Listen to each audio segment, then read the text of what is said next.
चलिए फ्रेंड्स, जानते हैं ऐसल नाम के मायने उर्दू और अंग्रेज़ी में। Hi friends, welcome in online Infotech.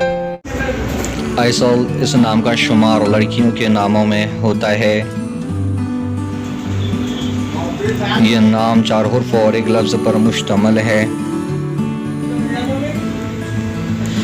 इस नाम का मज़हब इस्लाम है। इस नाम का असल ताल्लुक़ तुर्की ज़बान से है।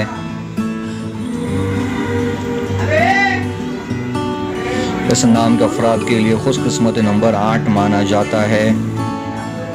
इस नाम के मायने हैं उर्दू में चमकता चांद, English meaning is a shining moon. Subscribe to my channel, click the bell icon, get notified directly latest